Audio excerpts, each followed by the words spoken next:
Marneuli və Hucabi yepiskopu Georgi Candelyanı ona qarşı sui-qəsd planlaşdırıldığını iddia edir. Xristian din xadimi bu barədə 8 iyun bazar günü xütbəsində danışıb. Keşişin sözlərinə görə rahibəyə onu zəhərləmək tapşırılıb və bu hadisənin birbaşa kilsə daxilində həyata keçirilməsi planlaşdırılıb. Çox təəssüf ki, illərlə birgə çalışdığım, eyni süfrə arxasında oturduğum, qardaş və dost bildiyim insanlar satqın və xəyanətkar çıxdılar. Rezidensiyada yaşayan bir rahibə bütün məlumatları həmin şəxsə ötürürdü. Rahibəyə belə tapşırıq verilmişdi.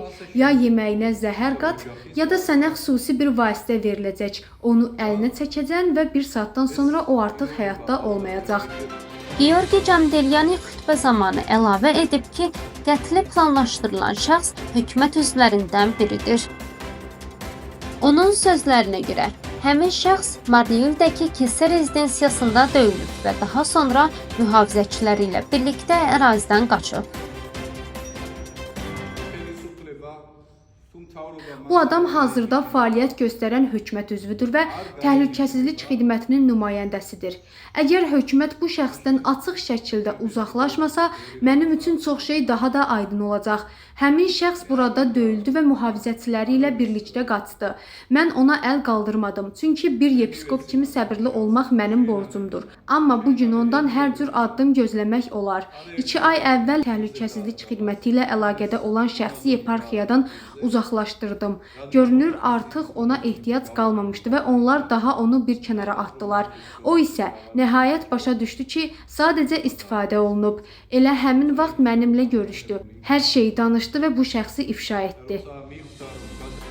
Hadisəyə aydınlıq gətirmək məqsədi ilə yepiskopun rezidensiyasına üz tutduq. Lakin orada bizim üzümüzə qapıları açmadı. Ətrafda olan şəxslərdən bəziləri hadisə barədə məlumatsız olduqlarını söyləsələr də, digərləri isə bir neçə gün əvvəl iqamətgahın qarşısında səs-küy baş verdiyini və hətta ateş səslərinin eşidildiyini bildirdilər. Valla biz 5 şey eşitmemişiz. Olsa da biz güzel 5'e tam 4'e tam istiyoruz. Valla bilirsiniz mesela yok. Bizim böyle var ki ben hiç işe çıkabildim. Biz işledik. Seher 9'da girer 10'da çıkabiliriz. Bizim burada hiç ne işi yok.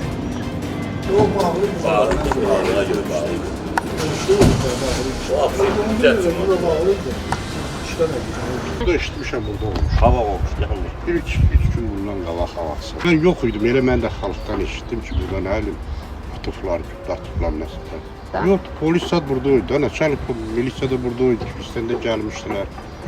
Soruşarsınız nəyin üstü olub, kilisten tökülüb gəlmişdilər. Hardasa da 9-10 araları belə.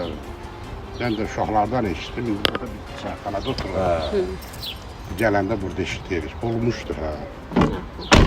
Keşişlər neyəsə də, çərdə, onlar da çərdə, buna da maşınlar doluydu. Mən keçəndə gördüm. Yepiskopun səsləndirdiyi bu iddialardan sonra Gürcüstan prokurorluğu rəsmi istintaqa başladığını elan edib. Qurumun yaydığı açıqlamada qeyd olunur ki, araşdırma Gürcüstan Cinayət Məcəlləsinin 1808-ci maddəsi qəsdən adam öldürməyə hazırlıq üzrə aparılır.